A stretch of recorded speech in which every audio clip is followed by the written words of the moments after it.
does the button, the PowerPoint slide changer works?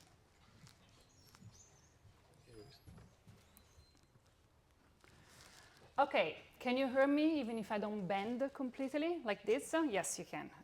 Good afternoon, everyone. My name is Emma. I'm the editor-in-chief of Spacewatch Global, which is what 20 years ago we would have defined a magazine. Now we cannot define a magazine anymore. It's a digital platform that deals with the space in all its nuances. We speak about geopolitics, we speak about economy, we speak about sustainability. We're based in Berlin. I'm personally based in Milan. Why the company is based in Berlin. So allow me to thank, first of all, UNOOSA for inviting me here. It's been a pleasure. This is my first time here. And thank you also in particular to Marcus for dealing with my slides at midnight last night. Okay, this is a presentation about communication. We heard a lot about this morning. So a lot of things that I'm going to say are somehow connected, in particular to what Judy said this morning, to what Marcus mentioned, and also to several of the observation that has been made before. So some of the concepts I'm going to say, unfortunately, are going to be repeated, and others I hope I'm going to add a different perspective.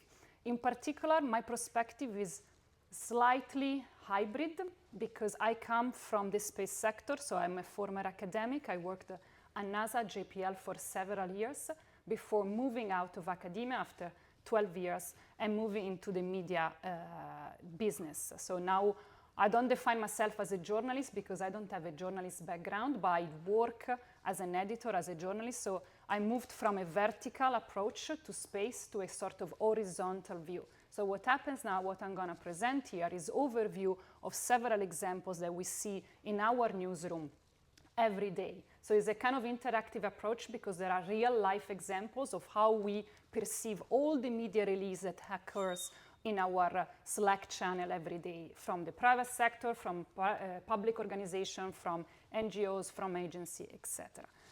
It is about space, but just to make a note for everyone, I deeply believe that the problem of space communication can be easily translated to any endeavor of science and technology. So today we speak about space communication because I have examples from these sectors, but easily I can see the problem happening in biology, medicine, in chemistry, etc. So I'm going to try to answer one fundamental question, which is the question that this morning the president of UNOOSA asked. Are we communicating our field space to the rest of the world? And my straight answer is no, we are not, or at least we are not communicating in the right way. So this is the first part is about how the mistakes we are making.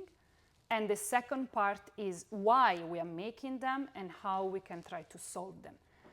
When it comes to the whys and the hows, of course, there is my subjective lens through that. So I'm not pretending to give you the answer. I'm perfectly aware of the fact that I am somehow subjective. I come from academia. If you have a background in academia, you will see my example resonating with you much more, probably. So this is just a piece of a very complex jigsaw. Is not a final answer, it's just an answer that you will have to filter through, obviously, a personal perception. So let's start from some examples. These are real-life examples taken from Washington Post, The Times, Wired. Just going through quickly the titles.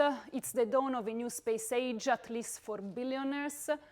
Billionaires are racing to space and the climate is paying the price. And in particular, billionaires in space, the launch of a dream or just out of this world ego. That's Wired a few years ago. And then this is my favorite one. This is from Teen Vogue, who put Jeff Bezos, Elon Musk together in the same cover. And then they titled, Jeff Bezos is going to space as climate change threatens life on Earth. So that's something that has been pointed out this morning already by Judith. This is not a good PR example, correct? So why it's a problem? The first part of this answer is quite straightforward. You already know the answer. It is a problem because space still largely relies on public funding. And public funding relies on public perception, which means that if we are perceived as a wasteful resource, of course, we will be treated as such.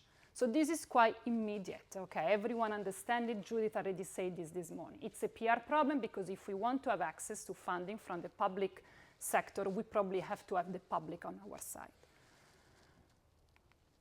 I wanted to add a caveat to this because this answer to me is just an incomplete answer. We keep treating each other like we are only tool makers. This is a problem of space, and it's a problem of space and science and technology at large.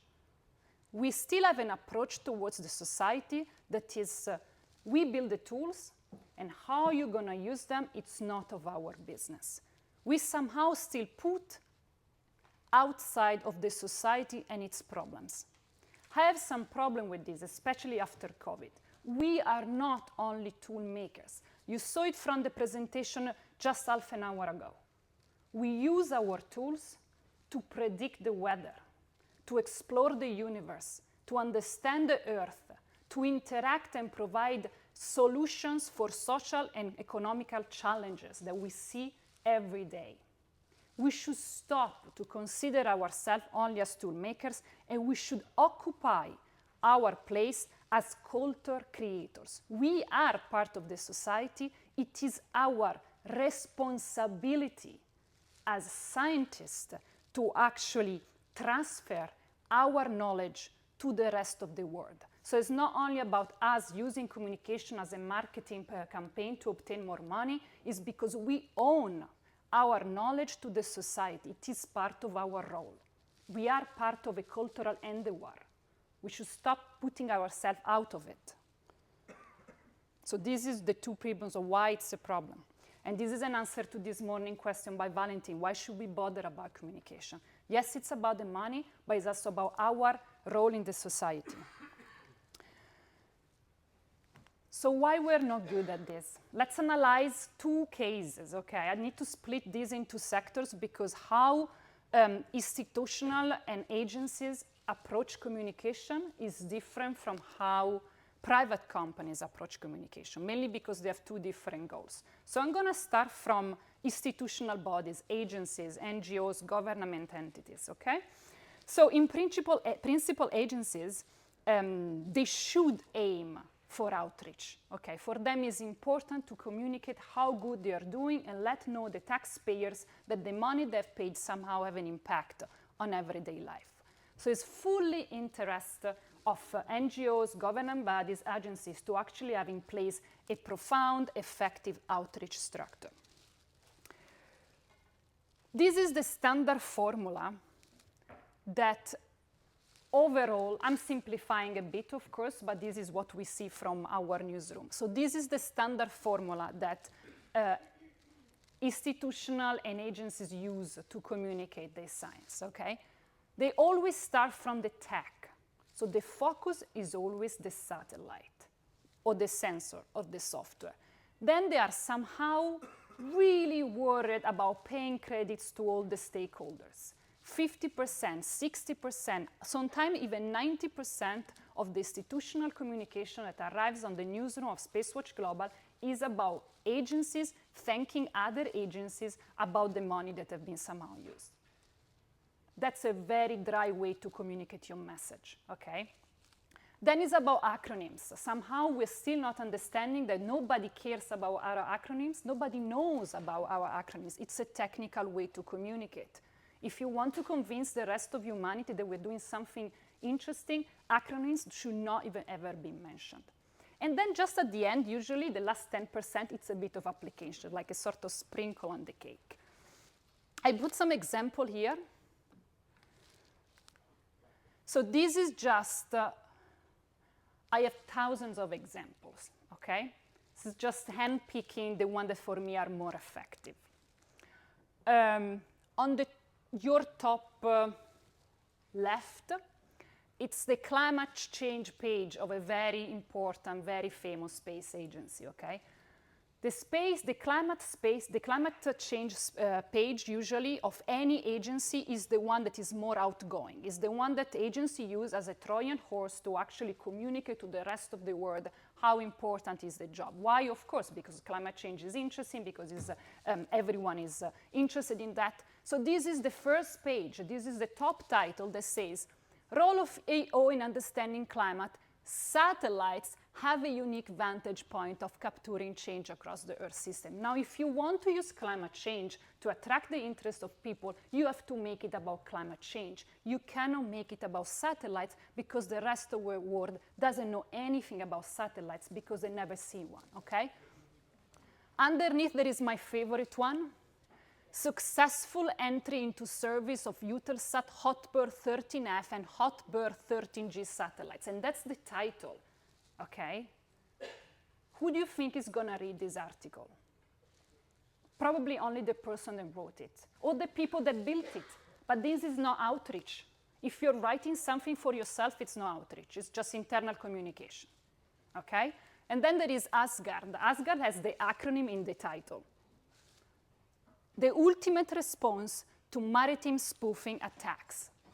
Now, I want you to make a comparison between Teen Vogue and Asgard. Who you think is going to win the popularity challenge between these two titles? On one side, we have Human, very famous Human, Money, something that we all get, climate drama, and on the other side, we have an unknown satellite that is dealing about unknown problems, because I'm not here saying that maritime spoofing is not a problem, guys, but I'm just saying it is a very technical niche. If you want to attract the attention of the population of the rest of the world, you might want to focus on a problem that the rest of the world is aware of.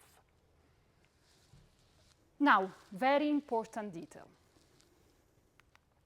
Some of you might say, Emma, this is populistic. Of course Teen Vogue is winning. They're just putting climate and Elon Musk and money together. Yes, of course people are going to read it. And that's right. But my point, and this is the second important point of this presentation, I am not suggesting that we should follow Teen Vogue. I'm not suggesting we should imitate this way of narrating the story. What I'm saying is that we should own our story, and we should learn to craft our message in a way that we tell our story the way we want it to be perceived. Otherwise, what happens is that people like Teen Vogue will keep telling our story the way they want it to tell. Not the way we want it to be told, not the way we want it to be heard, not the way we want it to be perceived. So I'm not suggesting to follow the populistic approach. I'm suggesting to find a new creative way to tell our story better. Are you familiar with the Oprah approach? You're not, because I made it up, so it doesn't exist. Don't look it on Wikipedia. But you should be familiar with Oprah Winfrey, okay? So in case you're not, she is probably the most famous anchor woman of the Western world. She has 22.8 million followers on Instagram. Guess how many people she follows on Instagram? 3. She follows Oprah Winfrey Network, which is her TV channel. She follows Oprah Daily, which is her news. And you might have guessed by now, she's following Oprah Book Club, which is her book club. So why Oprah Winfrey is not following anybody else by herself? Because she's so good in communication that she has created her own narrative. Nobody speaks about Oprah except Oprah herself. Check it out. Try to see it in the news, in the media. You will not find anybody speaking about Oprah. The only person that talks about Oprah is Oprah herself. She owns her narrative. And she owns the narrative. Why? Because she knows how to pack it in a way that people want to read it. So what's the difference between us and Oprah? 22.8 million followers, of course, but also the fact that she knows how to take a content, pack it, and make it interesting. We don't know that, and this is very dangerous, again, because if we don't do our homework and we don't study, find a way to tell our story, somebody else tell our story in a way that we might not like. Let's move back to what you were saying. What are we doing wrong? Let's move to the private sector, my favorite one. So the private sector has a different scope, okay, because the private sector doesn't really care about demonstrating to the society how good they are. They don't really have a sort of global education purpose. They're just trying to sell a product to the new client, to the clients, and keep old client and find new one. Okay, so it's revenue. Except that the world has changed. So now we know that values they sell more than a product. I call it the Nike approach. Just look at any Nike or Adidas advertisement of the past recent years, you will not see a single shoe. What they're selling you is their value, is their line of interpretation, is their philosophy, okay? So this is the word that's changed. It's not me pointing out something particularly new. Everyone in the marketing sector knows this. Values sell more than the product itself. You want to sell your product, sell your values, sell your philosophy. It's cynic, but this is how it works. So how does the space industry decide to interpret this renaissance of positive values and altruism? Very badly, very badly. This is another screen of random examples that I can find every day in our newsroom. Every time I do give this presentation, I can change it because there are so many examples of this. I want to focus on the top one at the moment. When crises occur, name of the company, is committed to supporting the humanitarian community by providing critical and actionable information to assist response efforts and fulfill our purpose for a better world in capital letter, blah, blah, blah. So now this is not a workshop, so I cannot analyze the entire web page, but this is how the company presents itself to the world. Now, trust me when I tell you that I spend a good amount of time on this blog, and there is nowhere where I can find what are those actionable information. What is the humanitarian community? Seems like a new species in a zoo. It's completely abstract. It's completely buzzwords, okay? So this is a problem. And the problem is because it's completely ineffective, because everyone is using the same buzzwords. And if everyone is saying the same thing, fundamentally the message is unconvincing. It's the same style, the same buzzwords repeated over and over again, okay? Everyone is using the same cheap trick, and it's not working because words are cheap. We should work on the principle that we're showing what we're doing, how good we are. We're not just telling them. So whether you are coming from a university or NGOs or institutional agency, or you're coming from the private sector, fundamentally the mistake is the same. The hamster has been a success. Every time finding the hamster, the peak of the presentation. So agencies, they focus on a text-centered, fact-dumping type of communication. It's meaningful, yes, it's scientifically correct, but it's completely not interesting. On the other side, we have private companies that they decide to focus on meaningless jargon and buzzwords, making the press release or the website maybe interesting because they're using the right buzzwords, but completely meaningless. So either way is the same trap. So let's close this first part and let's speak about why. Why we're doing this mistake over and over and over again. The first problem has been already hinted this morning, is the problem of target. We keep talking to each other instead of talking to the rest of the world. And this is a problem because the lack of contamination creates the sterility of the language that we are observing every day. The problem of target is painfully clear when we compare these two agencies, okay? Two of the biggest agencies in the world. Full disclaimer, I'm a big fan of how NASA does its communication. I think, personally speaking, is one of the best in the world. They are really aware of their target. They know who they're talking to. And the answer is very simple. They're talking to the taxpayers. They come out from Apollo knowing that the population can cut your budget. So they're really, really aware of who is the target. We have to make sure that the rest of the population know how we're spending their dollars. And it's clear in the communication. It's absolutely clear. When I go teaching space language, space communication at universities, I use the website of NASA for climate change communication. It's one of the best in the world, if not, in my personal opinion, the best in the world. ESA, another discussion. It's a political issue. It's a geopolitical problem. We are not one nation. We are several languages. We are a series of unions. We are not one country. This is, of course, a problem that is somehow difficult to tackle. I completely agree. I'm not saying that it's easy. But my perception every time I read an ESA media release is that they're not talking to me, they're not talking to the taxpayers, they're either talking to the European Union or they're talking to other agencies, because that's the level of exchange of information. The rest of the world is not included, and you can see it from the use of the language.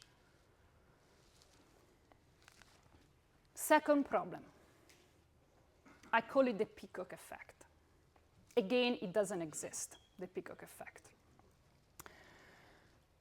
This is where it gets a bit tough to speak to this audience. What is the Peacock effect?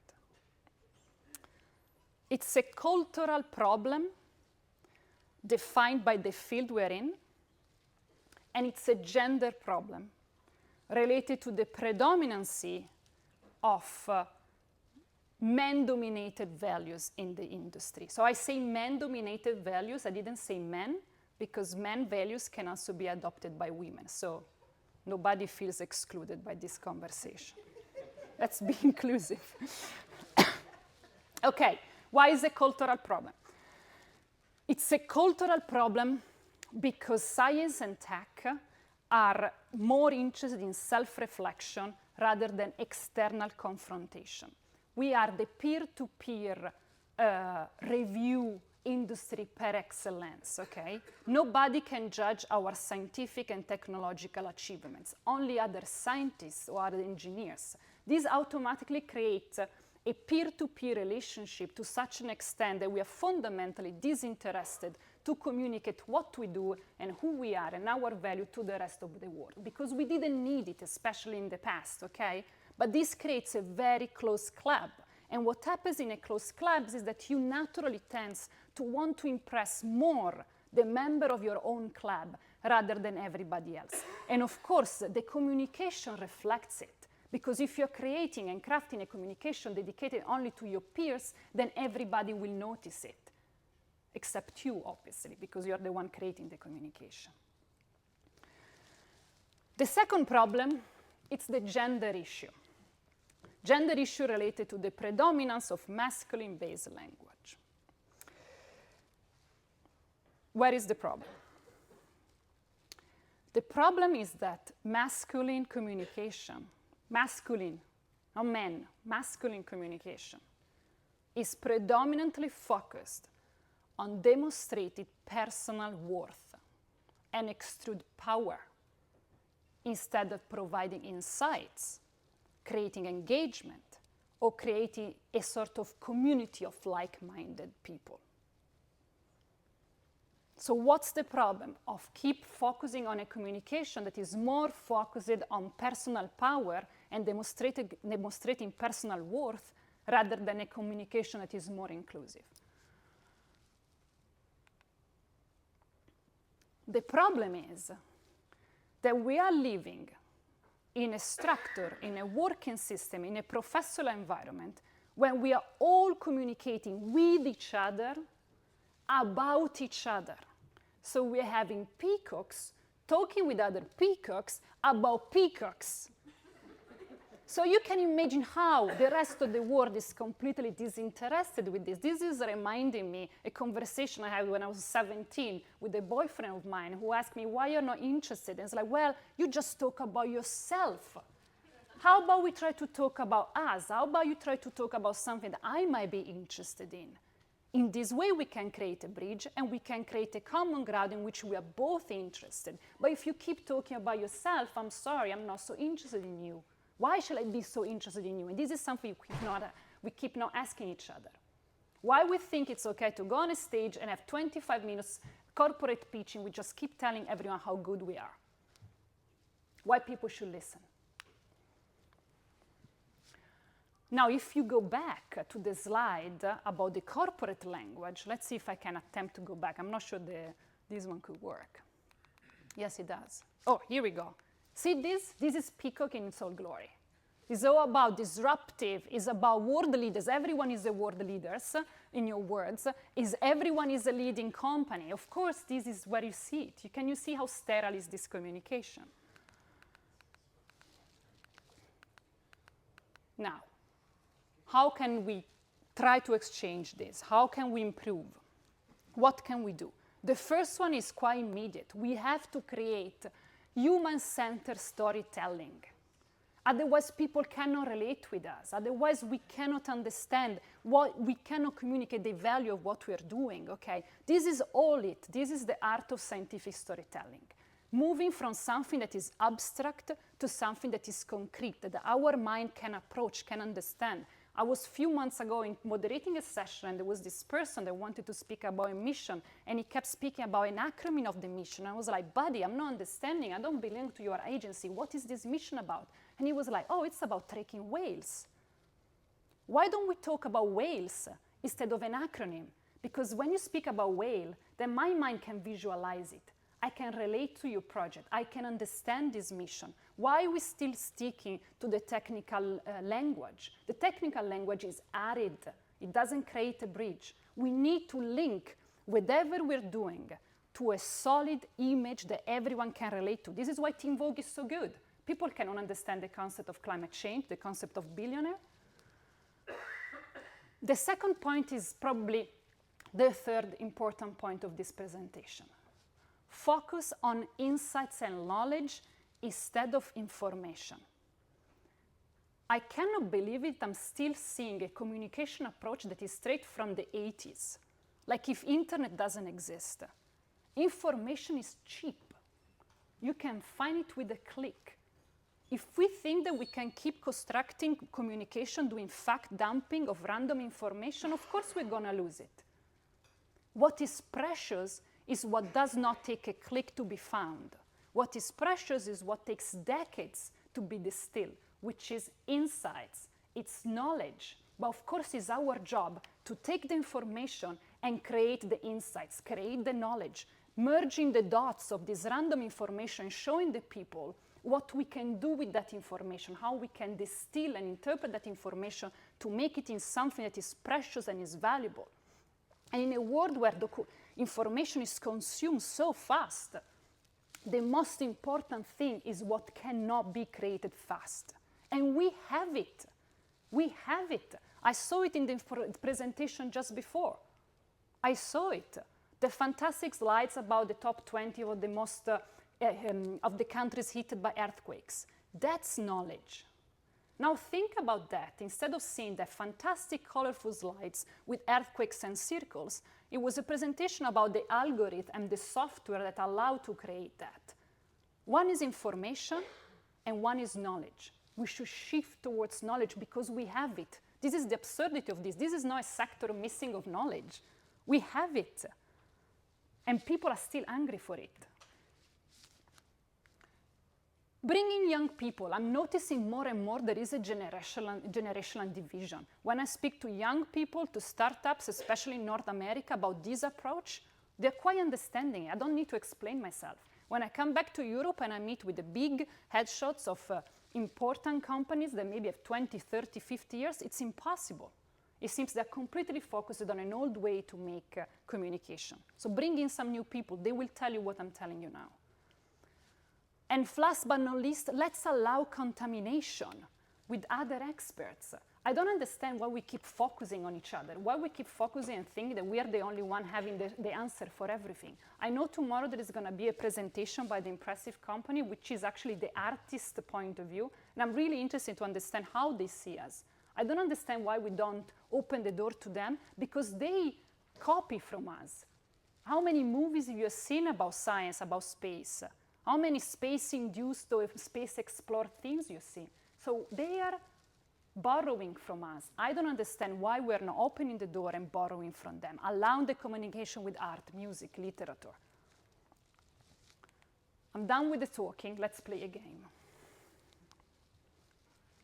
So for this game, I need 3 volunteers. Judith is one. From different backgrounds, possibly engineers, hardcore technicians. There you go. Who else? What's your name? Esma. Who else want to play? Yes. What's your name? Florence. Welcome. Okay. Maybe I should have given you the parameter of selection before. The only parameter of entrance to play this game is that you must all have seen a movie called Titanic. Have you seen Titanic? Everybody has seen Titanic. If you have not seen Titanic, you're lying. Pardon?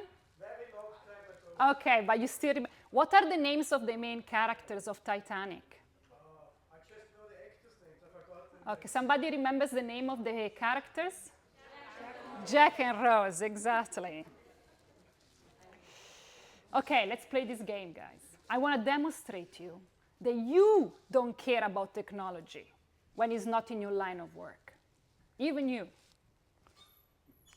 The game is called Trivial Titanic Tech Pursuit. And because we love acronym, we're going to call it TQP.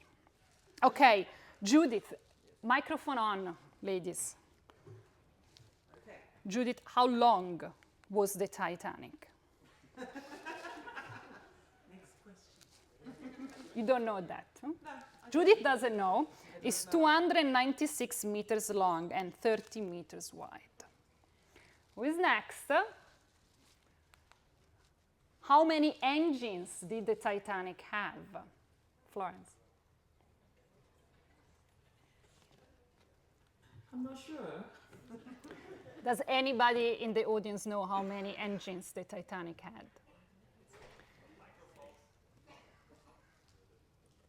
Somebody switch off my microphone. Ah, sorry, yes, it's...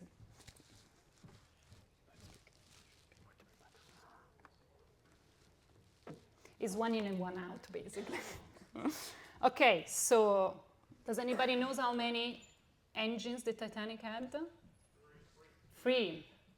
That's correct. It happened already that sometimes noise. Can you be specific about the engines? Yes. A 2 reciprocating 4-cylinder triple expansion steam engine and 1 low pressure engine. Check it out. That was a Bastion's turbine. Last question. What was the power of the main engine? That's your Was turn. it steam? No, in kilowatts. Sorry, I'm going to even give you the unit of measure. You're completely right. It was, do you know the power of the main engine? Actually, let's be precise. I have no idea. Does anybody knows without checking Wikipedia? Without asking Google? 22,000 kilowatt. Now, my point is, we all remember the names of 2 fake characters that never existed. Which movie was made because of the Titanic, thanks to technology, because of technology, but nobody cares about the technology behind the Titanic. Why? Because we care about human stories. We don't care about the technology behind it. Now, I want to make this message even more clear, showing you how we would have made the Titanic. Starting from the back, making sure that we just thank all the stakeholders, because this is what we really care about. And more stakeholders in case, because the list sometimes is very long. Tech team, because it's the one that made it happen. So all the end credits. And then a very interesting diagram of the Titanic. Dropping some numbers. Picture of an engine. From this view, we see the framing to the stern of the ship. A bit of a juicy part. And then we're back on the iceberg because it's scientifically relevant to the story, so it's very important to be precise. And then we're going to back to the end credits. Now, thank you. My point is quite clear, I think. We all care about the love story that is carried thanks to the technology, but we don't want the technical drawing of the Titanic. And this is an error that we keep doing, okay? So what is my recipe? Human-centered stories. We really have to shift the focus. We cannot start to tell our story from the satellite, from the tech. Always human-centered story. Great visual, because we're living in the visual world. We should not underestimate the power of digital communication. It has to be pretty, otherwise people will not look at it. day-to-day connection. This is how we create a bridge. This is how people feel involved in that. And scientific insights, not scientific knowledge, not scientific information, no fact dumping. And that's what, in my personal opinion, creates the recipe of great communication. Thank you very much, and I think we're done for the day.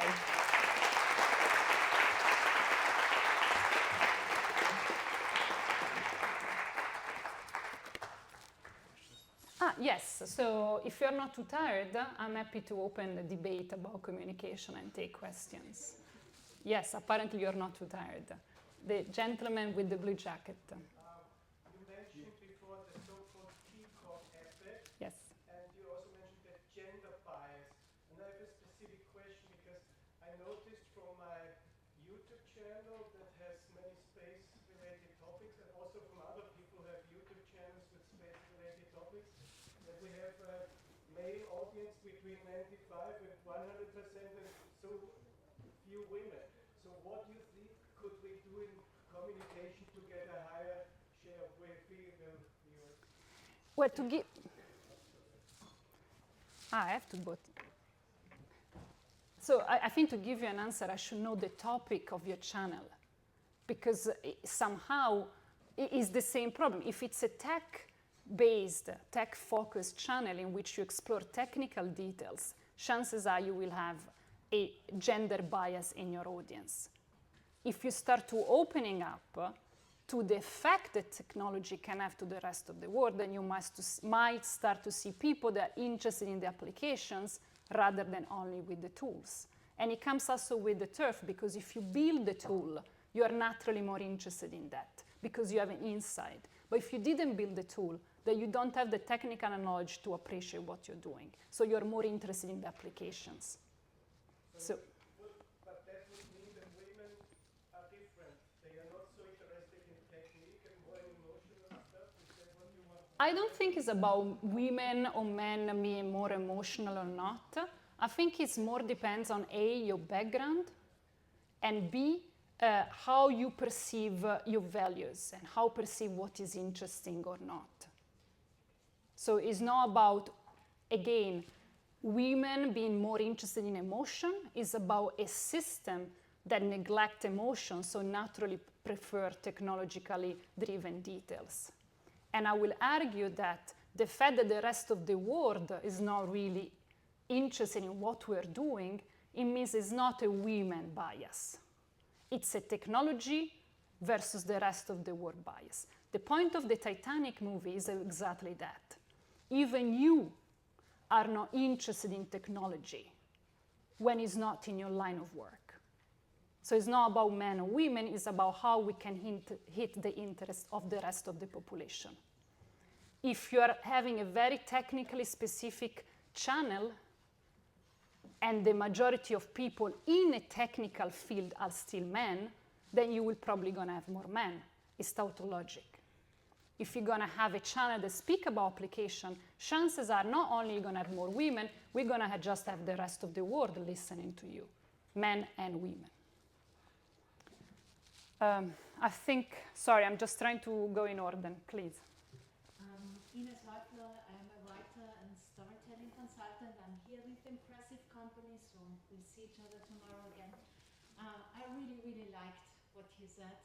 And I have to add something because I'm doing sometimes lectures and workshops on storytelling, and it's a very interesting thing if you do it in a science community, because everyone goes very likely you have a full room when you put storytelling in the title of your lecture, but at the same time it sounds really bad for scientists who deal with facts every day, because storytelling in many heads is connected with emotion. And facts and emotion should be separate. So that's what's in the head of many people.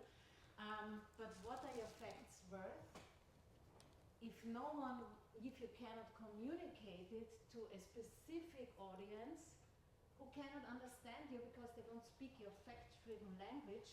And so maybe it would be good to use emotions. But I use a different example from a different field, because it's always easier to look at very different fields that have nothing to do with this. Let's talk contemporary art. I have some artist friends, And if you ever were in a contemporary gallery in the last 20 years, sometimes there are texts to the artworks that are so complicated. The sentences are like, in German it's even worse because we have so long words. The sentences are like 5 lines long. You lose track after the second line. You don't know what it means, but it sounds very, very intellectual. And I asked an artist friend of mine who had trouble writing this artist statement text in this way. And why do you do it? And she said, nobody takes me seriously in the art world if I write in a way that everybody understands. So this is an example from a very different field. It's all about ego, it's peacocking, it's about peer group. But if I, not being part of this group, go into this gallery, I don't understand it. I mean, I can still look at the pictures and make something up for myself, which I might enjoy. But the communication about the artwork clearly is not made for me, and that's a signal. It's not for you. We don't want to communicate with you. So this is the choice you do. You have to make. How do you want to communicate? And I have something that I learned by someone who went to my workshops and told me that. I always use the word target groups, and also in your presentation I saw target because you used it in a bit of a different way. And this person told me, think about the audience you're talking to not as a target group, because what does it mean? I have information and I throw it at someone, and then I turn around and go because I hit the target, right? But use the word dialogue group, because then you have to communicate in a different way if you want to open a dialogue, because otherwise you did your job wrong. So this is something that I learned and I want to give to the room. Thank you. Yeah, the problem of wanting to impress our peers is definitely really strong in academia and in science, and is not gender bias in a sort of way. Women suffer about that the same.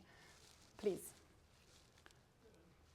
Just a quick question. I realized that we used to have, when computers appeared, we used to have computer-oriented words coming into our language. And you haven't touched this on your interesting presentation. Do you think that the language of writing as an editor, the language is acquiring a set of new terms, new words, and new technical perspectives in linguistic exercises that may cause a misunderstanding or a confusion by the public reader or listener? Thank you. This is a complex question. I would say the more the language itself and the meaning of the word, which yes, of course, is a continuous evolution, because the language belongs to humanity, and as humanity uses it as a tool every day, it keeps changing. It's the symbology of the language that is extremely delicate, because communication is extremely intuitive. Paradoxically, you will reveal more about who you are and what you want to really say through what you don't say or how you say it, rather than what you actually say. And less the person is experienced, and more this transparency occurs. So it's not only about the type of words we use, which in continuous evolution, but it's the symbology and the meaning of how we use the words and how we want to push them.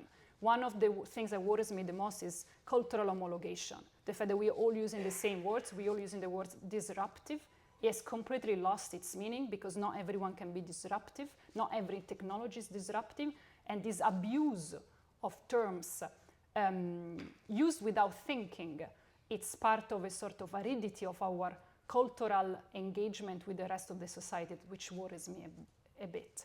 I'm not sure I completely gave you the answer. It's kind of a complex point, but maybe we can discuss about this later. Thank you. Yes, please. Thank you for your great presentation. I have a question regarding any proposal for human-centered topics for the space sector, because I was thinking it's maybe more difficult for the space sector than other sectors. For instance, in the biopharma sector, you immediately have the patient, and you can show that that patient has been cured by medicines, and it gives you a good story. But space does not really cure all problems. It helps solving problems by monitoring, maybe. So any idea about how to put the human centric? The human factor. This is a very good question. I've been thinking about this. So I'll give you an example and then I'll give you an observation. The example, it was a conference I attended a few months ago, and there was this young lady. She was giving a technical presentation about software to track wildfires, okay? Real-time alert for wildfires. Super selective, super technological. It's almost peer-to-peer communication because it was a technical presentation.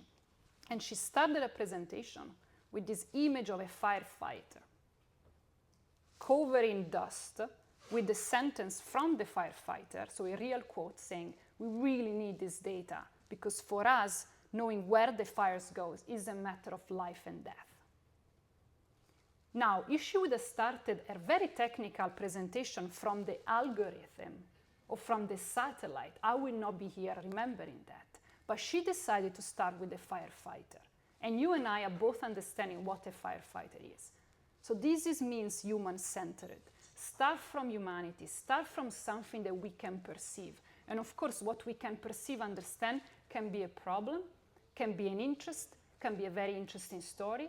Again, back to the whale story. If you tell me about an acronym, I'm not getting it. You tell me about tracking whales, that's kind of interesting. We all know the whales is very interesting mammal. I'm interested in what you're saying. Now, what you say has a subtleness, which is the difference between those of us in our sector that deal with tangible examples, tangible problems. And for those of you that are in that kind of sector, if you work with earthquakes, rivers, climate change, forest, animals, you don't have any excuse.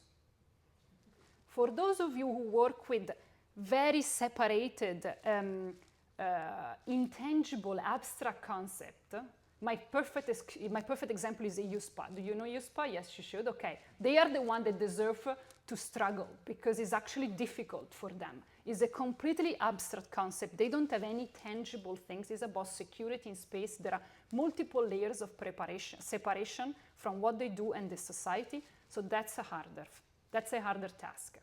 I cannot give you the answer now, the same answer I gave you to use, but that's where the editor has to really think about how we're gonna build a bridge between your activity and the rest of the world, because that's not easy. You're completely right. But some others, it should really be easy. I think there is the lady with the glasses. Well, thank you very much for the presentation. Actually, as a scientist coming from the academia, we know that, especially when you are trained in Europe, you never learn about science communication. So it's not part of your DNA if you even get your PhD. So that's one that you never expect from the scientist to be really able to communicate, not just with public, even with the people from industry, even with the policymakers, because they always use the jargon and nobody really aware about that. So this is one of the problems that I can even criticize in the case of the academia, which is a really big problem. And the other issue also that, of course, it's really true that it's the duty of the science community to be able to transfer the information to the knowledge, but then you never train about it, and you are not also valued to do that. Of course, you are not interested in, because in the evaluation of you, even if you're a faculty member, nobody really considers that how much you engage with the society or with the citizen science. So of course you don't really care about that because it's not going to be in the process of your evaluation. So this is one of the problems in the EU system, which is not the case, for example, in US. And the other also issue is that as a scientist, we're always worried that, okay, maybe we need operas in science, but the point is that if we want to be operas in science, we will lose somehow the scientific facts, which is not really okay. For example, today in the morning we heard in the CERN experiments that the scientists discovered God particle. But as a scientist, I never liked that God particle name. It's really good because it attracts many audiences. They want really to be curious what does it mean by God particle, but scientifically it's not correct. So making this edge in a correct way that we don't lose the scientific values and also attract audiences in general, doesn't matter policymakers, because we need money for doing science. And of course the audiences, the next generation, it's really, really difficult part. So we really need the training issue for the scientists to really get involved. And of course, having such kind of the communities to invite scientists and also policymakers and also industry parts to understand their jargons and the dictionary that they are using. Otherwise, it will not be able to communicate. No, you're completely right. I can confirm, coming from academia, European academia, we don't receive any training. I teach university students scientific communication, and I completely confirm this. Still in 2023, PhD students, they don't know how to communicate the reason why the PhD should be funded to the rest of the world. Yes, it's a cultural issue. My point is that I'm not sure I will, yes, scientists should be trained in general to be able to communicate with the rest of the world, and I agree with you, in the States, in North America, this happens much more often. I'm not sure I will feel comfortable in asking a scientist, okay, you need to become the new Oprah, or you should be the one communicating it. Because sometimes I completely see the point of some scientists say, well, actually it's not my job, honestly. I prefer to stay in the lab. Why cannot somebody else do it? The problem, besides the missing of this kind of key roles that can translate, is also sometimes the resistance of science to allow this type of translation of knowledge. Because of course, if you want to translate your knowledge to the rest of the world, absolutely you need to bring it down a notch, you need to simplify, you need to handpick the points, the really important points, and forget about the rest. But this is for any type of storytelling, to be fair. You cannot tell the story of the world in 1 hour. You have to select. A certain degree of simplification has to be allowed, and sometimes scientists, they really don't like it. When I presented this in front of some ESA media people, it's not that they came to me and they say, Emma, you're telling us something that we never heard of. They're really aware of this problem. What they told me, the feedback was like, we struggle to bring new ideas of communication to the scientific community. They're really resistant to lose it up. They're resistant to lose it up for what you just said. We don't want our science to be somehow misunderstood. We don't want many mistakes to be introduced. We know that this has to be handled with care. So instead of allowing a bit of losing and a bit of flexibility and a bit of creativity, the approach is like, no, we're just gonna close up, we're not gonna talk about this, or we're gonna talk like this in the way we wanted to talk about this, which automatically exclude the rest of the world. I think this is a very fair point, and I agree it's not easy, but it goes back to the issue of the cultural problem, somehow. I think it's Judith. Tell me when you want me to cut, actually, as a matter of fact. I'm carrying on, but maybe people want us to go and have a beer. Well, I'm not cutting you off because I think this is really interesting for the audience and hopefully for yourself. And they want to leave. The only thing is, if we break this up, there's the coffee break or the end of the break waiting for us. Okay. That's the only thing, so we can keep continuing for a bit longer.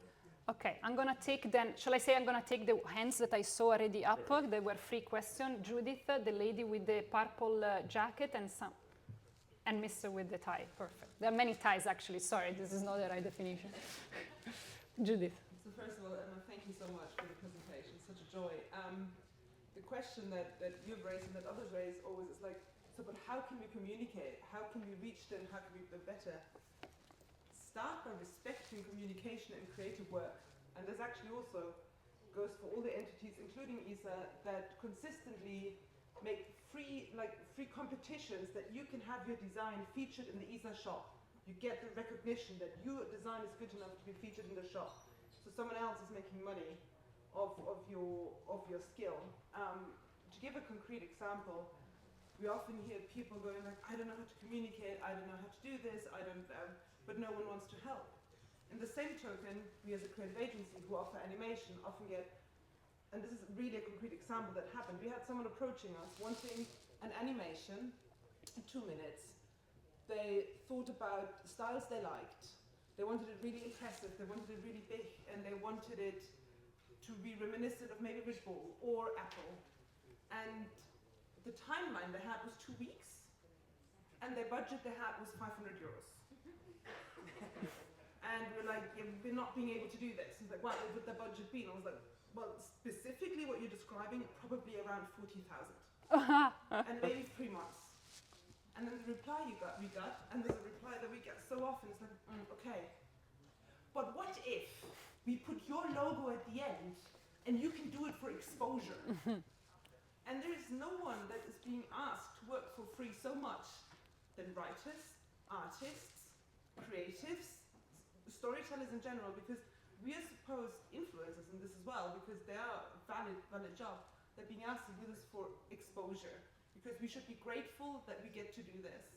And if you go to a scientist and say, you're not going to get paid, but you can work really hard, and then we say you work really hard and you get exposure, go to a supermarket without pay with exposure. And that's the thing, we can communicate better by starting to respect creative work, by storytelling work, by respecting that that has value that needs to be paid for as well, and that is something you need to budget for. Because a lot of people don't really understand that creative work is also advertising, you know? You're doing something for your product, for your own image, and for this you should allocate funds, and you should also give startups, companies that are bringing you solutions, the funds to actually communicate without acronyms, without someone sitting in their own little office who has never done journalism, who has never done any writing. They're the ones who often also write these texts. I think trust the creatives and respect them, that they will tell your story, because I feel like that is often not yet done. We're often still supposed to work for free. I think that's a major issue. Yeah, we at Spacewatch Global know this issue very well. When I was a scientist, nobody ever asked me to work for free. You're right, Judith. Please. Thank you so much for your presentation. It was really insightful, that's the first one. And then I have two questions. First, you gave us a magic formula, but my question, is it all this point that you mentioned? Because you gave 4 points, and after that you demonstrate another magic tool. It's a game.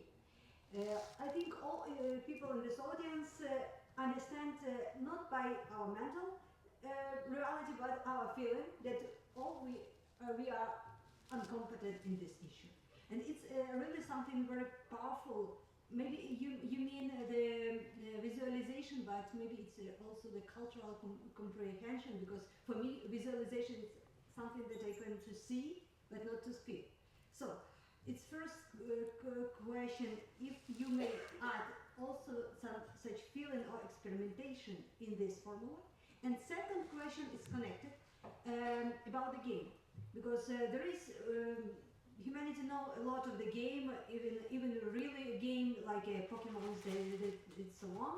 And how you estimate the possibility of the game or simulation, you can call differently this phenomena, for really changing the narrative for our space governance, space, all the questions that we discussed in this and another conference. Okay, so this is a complex question. I'm going to give you two-folded answer. The first one to the first question is like, when I say human-centered experience, I'm not only thinking about an article about earthquakes. I'm thinking just about a general narrative container that starts from us and that can bring us in. Every time we work in the newsroom, we always think about what's the best tool to promote a certain message. And sometimes we decide to do a podcast, sometimes we decide to do a blog, sometimes we decide to do an interview. So there is not one tool fits everything. You can bring in different approaches. For example, I love comics personally. I think they're a very powerful tool. We don't produce comics because we are not that type of communication channel, but communication is a really, really broad hat to say so many things that come in together. The error is to think that one tool fits everything. You need to be sharp enough and knowledgeable enough, and that's where the expertise come in, to understand how we're going to shape this message in a way that is compelling. And of course, if you want to be your message interesting for the UN, probably we're not going to suggest a comic or a game. But if you want to talk with a certain level of the population, with the external public, that can come in. So definitely, it's always about finding the right ways. So gaming, it's part of it. Specifically about game, I'm a profound believer that we should bring more lightness into science. We do take each other very seriously. The more serious people I've ever seen, they are the PhD students, they are finishing the PhD and they are so worried about their future, about their career, about the perception the others will have of them, that they completely forget about the beauty of what they're doing or to play lightly with it. So when I ask them, let's try to put together a podcast interview, let's try to put together a storytelling for a movie about what you're doing, that's a game in the end. They really struggle to lose it up. It takes me 4 hours of workshop to let them allow themselves to play a little bit. So the concept of playing is profoundly intellectual because we are made to play. Ancient theater is there to demonstrate us that we really love a pantomime, we love movies, we love to have the kind of moment when we just stop being who we are and we allow the unknown to come in and take care of us and take over. So playing is very important. I definitely don't think there is enough playing in this system. It's because we are too rigid and we are too focused on impressing the other. This is, in a sort of way, a shallow answer. I understand that I'm just providing a frame, an angle. You know, we could sit down 2 hours and speak about that, and I think he has way more repercussion than just what I'm saying now. But yeah, completely agree. We should try to lose it up, absolutely. The last one. Oh, you migrated. There you go. Hi. So, thank you for the brilliant presentation. It was very, very interesting, and it's a way that I want to see science being presented in the future. My question here is, because we talked a little bit about how, you know, communication happens within the researcher and within the academia side, but also like some of the blog posts, I could tell which companies they're coming from. And my question here is, you know, the space sector as a sector is a very secretive sector. It likes to impose a lot of non-disclosure agreements. It likes to not really talk about what it's actually doing and how it's actually doing it. I've actually heard of a conference in the UK that the main goal of that communication in general is to get people interested in the products, to kind of grow the interest, and then to get someone on the call with the salesperson, and the salesperson selling what actually the product is doing. Sometimes that actually also comes with some non-disclosure agreements. As someone in the conference, there's a lot of young people as well. I am going to be joining industry hopefully next year. Last year my master's, and my question is, how can we, as the young people, as young generation, bring in that culture of communicating better and more efficiently what we are going to be doing in our companies? How can we sell to our employers the benefit of them communicating what they are doing and the knowledge they're bringing, to make sure that they actually want to act on that and not stay as secretive, and kind of break from that getting the salesperson approach. So you speak about transparency of communication. Well, it's a delicate point because, yes, of course, certain projects, they have a non-disclosure agreement, especially if they're still in development. And that's something that it goes beyond me simply because what we see is what is already been disclosed somehow. So I cannot speak about that kind of process that happens while you guys are creating new tools or new technology, because that's in a somehow, I understand that there is a secret on it. What I'm discussing is that you have to imagine communication to the rest of the world outreach as an iceberg. 90% is hidden because 90% is tech work and nobody cares. Then you have to pick about those topics that are interesting and bring them out to the rest of the world. So it has to be carefully selected. The question of transparency of approach, which then merges with collaboration, that's different. My experience, my personal experience is that I worked for a long time in the US, which is way more open to collaboration than the country where I come from, that is Italy, which still loves to be very close and secretive. It's almost a gigantic cultural and generational issue. My simplistic approach is that you can show the way. You can actually be collaborative. Certain things, when it comes to technical project, they will still be hidden. But when the project is out, then you can start to promote and offer a more transparent and a more collaborative approach to communication with your colleagues and with other entities. So in somehow you can lead by examples. I don't know if this is a good answer because it's a bit complicated somehow to understand how we can be more transparent, because you're almost speaking about technical communication between peers in a sort of way. While here I'm discussing about a message that we want to get across to people that don't know anything about us. So it's slightly different. Sorry that I didn't have the perfect answer, but as I promised, only 3, so we're closing down. Thank you very much. It's been a pleasure for being here.